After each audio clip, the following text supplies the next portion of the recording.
जैसे कि last episode में हमने देखा कि यू हाओ और बाकी सभी Shrek devils evil soul land master को पकड़ने के लिए गुफा में जाने लगे हैं और वहाँ थोड़ा सा ही आगे बढ़ने पर उन्हें कई सारी लाशें दिखती हैं जिन्हें बेरहमी से मारकर उल्टा लटका रखा था। ये दृश्य इतना भयानक था कि वैंग डोंग जियाओ जियाओ की तुरंत उल्टी निकलने लगती है। न जाने कितने निर्दोषों की यहाँ लाश है और खतरे को भांपकर टीचर जो तुरंत उन्हें ये आदेश देती है कि ये लुटेरे बहुत बुरे हैं और एक लुटेरे को मारकर तुम अनगिनत निर्दोषों की जान बचाओगे, इसलिए किसी को भी मारने से पीछे मत हटना। वो तुरंत केव के अंदर जाने लगते हैं और वहाँ हम इविल सोल मास्टर और उसके सैनिकों को देखते हैं जो अब इन पर हमला कर देते हैं। लियू शन और गोंग यांगमो एक संग मिलकर इनको मारने लगते हैं। माओ ज़्याओ भी अपनी आग से सभी लुटेरों को जलाकर भस्म कर रही है। इविल सोल मास्टर्स भी अपनी सोल रिंग्स का यूज करके अब इन पर हमला कर रहा है और अब रिजर्व टीम के लोग भी इन पर हमला बोल देते हैं। बीबी थंडर स्ट्राइक का यूज करके इन्हें मारता है। Wang Dong light of butterfly god का यूज करके इन पर हमला करता है और जियांग नैनन अपनी रैपिड की पार का यूज करके सीवू की तरह अपने ओपोनेंट को मारती है। यू हाओ भी जितना बल पड़ता है उस तरीके से मेंटल शॉक देकर उनको मार रहा है। काइतो अपनी सोल गाइडेंस टूल का यूज करके सभी को शूट कर रहा है और यू हाओ उसमें इसकी मदद कर रहा है। ये फाइनली सभी मिलकर इन लुटेरों को मार देते हैं और जो इनका evil soul land master leader है जो कि 50th लेवल पर है, फाइनली ये लोग इसे भी गिरा देते हैं और मार देते हैं। टीचर जो काफी खुश होती है, लेकिन तभी वहाँ उन्हें एक ब्लैक ऑरा नजर आने लगता है जो एकदम उन पर चिल्लाता है। उसकी आवाज सुनकर सभी फिर से लड़ाई की पोजीशन में आ जाते हैं और जो सोल रिंग 5 वाले सोल लैंड मास्टर की बॉडी पड़ी थी वो गायब हो जाती है और वो न जाने कहां से उनसे कहती है कि तुम्हें क्या लगा कि तुम बच्चों की टोली लाकर मृत्यु के देवता के मैसेंजर को हरा दोगी। अब तुम सब मरने वाले हो। तुम बस मरने के बाद मेरे गुलाम बनोगे और तुम्हारी आत्मा मेरे पास समय के अंत तक तड़पती रहेगी। जब वो ये बोल रहा था तब यू हाओ ने सभी को मेंटल डिटेक्शन शेयरिंग से हर एक चीज देने की बार शेयर की थी और सभी ढूंढने लगे हैं कि ये आवाज कहाँ से आ रही है। और तभी काइतो को पता चल जाता है कि सभी बॉडीज जो अभी हमने मारी हैं, ये असल में पहले से ही मरी हुई हैं और इनकी बॉडी में बहुत बड़े बड़े बॉम्ब्स लगे हुए हैं। ये सोल गाइडेंस एलिमेंटल बॉम्ब है और ये फटने ही वाले हैं। ये उनके समझ आते ही वो बॉडीज फिर से उन्हें चिपकने लगती हैं ताकि उनको बॉम्ब से उड़ा सके। वहाँ अब हर जगह विस्फोट होने लगता है और सब अपनी अपनी जान बचाने के लिए भागने लगते हैं। लियू शन आइस पार्स का यूज करके एक्सप्लोजन की आग को रोकने की भी कोशिश करती है, लेकिन कोई फायदा नहीं होता। दाई होएंग व्हाइट टाइगर वज्र फॉर्मेशन का यूज करके सभी को आग से बचाने की कोशिश करता है और सभी अपनी तरह से डिफेंस करने की कोशिश करते हैं, लेकिन उनका हर एक डिफेंस टूटता जा रहा है क्योंकि यहाँ बहुत बड़ी मात्रा में एक के बाद एक विस्फोट होते जा रहे हैं। टीचर जो अब सभी से कोई कवर ढूंढने को कहती है और सब वहाँ से भागने लगते हैं। माँ ज़्याओ भी वहाँ से भाग रही होती है कि एक अनडेड उसे पकड़ लेता है। हालांकि लियू शन और गोंग यांगमो उसे बचा लेते हैं और माँ ज़्याओ तुरंत यू हाओ से वहाँ से भागने को कहती है। उन्हें जल्दी से ब्रिज क्रॉस करके दूसरी साइड जाना ही होगा क्योंकि बहुत सारे अनडेड जमीन के नीचे से भी निकलते जा रहे हैं। वो ब्रिज क्रॉस करने लगते हैं और वो भाग रहे हैं। सबसे पीछे लियू शन और गैंग यांगमो, और क्योंकि लियू शन घायल है इसलिए गोंग यांगमो उसे पकड़कर आगे बढ़ रहा है और उनकी स्पीड बहुत स्लो सी हो गई है और इसी की वजह से एक अनडेड उसकी टांग को पकड़ लेता है। अनडेड उसको मारने ही वाला होता है कि तभी गोंग यांगमो अपने स्पिरिट अवतार में आकर अनडेड पर हमला कर देता है और लियू शन को दूर फेंक देता है, ये कहते हुए कि इनको मैं संभाल लूंगा, तुम यहाँ से जाओ।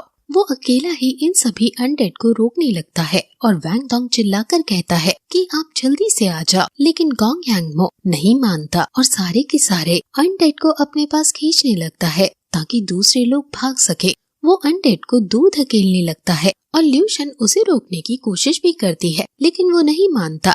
एक के बाद एक अनडेड उसके ऊपर चढ़ने लगते हैं और फिर जब आगे पीछे ऊपर नीचे हर जगह से वो गोंग यांगमो को ढक लेते हैं तो वो ब्लास्ट हो जाते हैं। जस्ट विस्फोट से पहले गोंग यांगमो अपनी टीम को एक आखिरी सलामी देता है, ये कहते हुए कि अब श्रेक डेविल्स की जिम्मेदारी तुम्हारे ऊपर ही है। और फिर विस्फोट में वो अपने साथ वहाँ ब्रिज को भी तोड़ देता है और नीचे गिर जाता है, जिससे बाकी सभी श्रेक डेविल्स ब्रिज क्रॉस करके बच जाते हैं। ये देखकर यू हाओ और बाकी सभी को बहुत ही ज्यादा गुस्सा आता है, क्योंकि पहले ही मिशन में उन्होंने अपने एक सीनियर मेंबर को खो दिया है। उन सभी के कानों में ये बात गूंजने लगती है कि उनके फॉर्मद्दीन ने ये कहा था कि सोल मास्टर की पावर किसी ऑर्डिनरी आदमी से बहुत ज्यादा होती है और ज्यादा पावर के साथ ज्यादा रिस्पॉन्सिबिलिटीज भी आती हैं। और अगर कोई सोल मास्टर अपनी पावर का गलत इस्तेमाल करने लगे तो वो दूसरे लोगों के लिए बहुत बड़ी बीमारी बन सकता है। और आज यही चीज उन्होंने अपने सामने सच होते हुए देखी है। अब वो सब इसका दुख बना ही रहे थे कि वहाँ वो इविल सोल लैंड मास्टर अपने आदमियों के संग आ जाता है और वो उन सभी से कहता है कि बेशक तुम बहुत स्ट्रांग हो, लेकिन हमारे एलिमेंटल बॉम्ब के आगे तुम नहीं बचने वाले, तुम सब जरूर मरोगे। अब वो अनडेड इनके पास बढ़ते ही आ रहे हैं और वो इन पर हमला करने ही वाले होते हैं कि तभी वहाँ मिस्टर जुआन जो कि फॉर्मद्दीन है वो आ जाते हैं और वो एक बारी में इन सभी अनडेड को मार देते हैं और फिर उस इविल सोल लैंड मास्टर को भी पकड़ लेते हैं। मिस्टर जुआन 90 लेवल को क्रॉस कर चुके हैं और इनको डॉलो टाइटल मिला हुआ है, यानी कि ये बहुत ज्यादा ताकतवर हैं। मिस्टर जुआन भी अपने एक स्टूडेंट के खोने पर बहुत ज्यादा दुखी हैं और वो उसको कहते हैं कि मैं तुम्हें नहीं छोड़ूंगा, लेकिन वो इविल सोल लैंड मास्टर हंसते हुए कहता है कि तुम भले ही लेवल 90 को क्रॉस कर चुके हो, लेकिन इतने पास के अटैक को तुम भी नहीं झेल पाओगे। वो तुरंत बहुत सारे एलिमेंटल बॉम्ब्स उस पर छोड़ देता है और वहाँ से भाग जाता है। मिस्टर जुआन अपनी पावर से सभी विस्फोट को अपने दोनों हाथों से ही रोकने लगते हैं, लेकिन इतनी देर में इविल सोल मास्टर यू हाओ को पकड़ लेता है और उसको बेहोश करके अपने संग बांधकर ले जाता है। वैंग डोंग तुरंत देखता है कि यू हाओ तो यहाँ नहीं है और वो इविल सोल लैंड मास्टर भी नहीं, इसलिए सभी समझ जाते हैं कि वो यू हाओ को पकड़कर ले गया है। मिस्टर जुआन जो कि बहुत ज्यादा गुस्से में है, वो जियाओ से घायल जो भी है उसको हील करने को कहते हैं और खुद यू हाओ को वापस सही सलामत लाने का डिसाइड करता है। वो तुरंत फिर अपनी मार्शल अवतार में आने लगता है। उसकी मार्शल स्पिरिट गॉडली ताओती बुल की है और वो जब अपनी मार्शल सोल के अवतार रूप में आता है तो उसको देखने पर लगता है कि वो कम से कम 90 लेवल पर तो है। अपनी बुल बॉडी में आते ही वो तुरंत यू हाओ को ढूंढने चला जाता है। उसकी मार्शल स्पिरिट देखकर सभी बच्चे हैरान हो जाते हैं और वो बस यू हाओ के सुरक्षित आने की आशा करने लगते हैं। वो इविल सोल लैंड मास्टर जब आ रहा था तो अपने पीछे वाले रास्ते में बॉम्ब ही बॉम्ब लगाकर आ रहा था ताकि वहाँ की गुफा टूट जाए और कोई उसके पीछे न आ सके। उसने यू हाओ को इसलिए होस्टेज बनाया है क्योंकि यू हाओ की ही स्पिरिट रैंक उसे सबसे कमजोर दिखी। यू हाओ को होश आ गया है और वो ये सब बात जान गया है कि वो होस्टेज बना हुआ है, लेकिन वो अपने दोस्तों को चिंता करने नहीं दे सकता है, इसलिए वो उसके चंगुल से छूटने का सोचने लगता है। वो अपने अंदर स्काई ड्रीम और आइस बैंग एम्परर से पूछता है कि उसे क्या करना चाहिए। स्काई ड्रीम कहता है कि तुम चिंता मत करो, हम कोई न कोई रास्ता जरूर निकाल लेंगे। मैं तुम्हारी बॉडी पर थोड़ी देर के लिए आइस बैंग एम्परर का कंट्रोल देने की सोच रहा हूँ ताकि इसकी पावर का यूज करके हम इसे मार सके, लेकिन क्योंकि तुम्हारी बॉडी अभी कमजोर है इसलिए हमें डर है कि इससे तुम्हारी बॉडी और सोल को बहुत नुकसान पहुँच सकता है। इस पर यू हाओ कहता है कि तुम मेरी चिंता मत करो, बस तुम इस इविल सोल मास्टर को मार दो। इसकी वजह से हमारी टीम का एक मेंबर मारा गया है और उसकी जान का बदला इससे हमें लेना ही है। यू हाओ की ब्रेवरी देखकर आइस बैंग एम्परर उसकी तारीफ करते हैं और कहते हैं कि मैं तुम्हें बचाने के लिए पूरी कोशिश करूंगा। वो आगे बढ़ ही रही थी कि तभी वहाँ वो काली शक्ति जो उसके अंदर उसी समय से है जिस समय से स्काई ड्रीम है, वो आगे आती है और आइस बैंग एम्परर से कहती है कि तुम श्योर नहीं हो कि तुम यू हाओ को बचा भी पाओगे या नहीं, इसलिए यू हाओ को बचाने का काम तुम मुझ पे छोड़ दो। वो इविल सोल लैंड मास्टर अपने अड्डे पर जाकर किसी तरह का कोई रिचुअल करने लगता है क्योंकि वो यू हाओ की आत्मा को अपना स्लीप बनाना चाहता है, जिसके लिए उसे ऐसा करना होगा।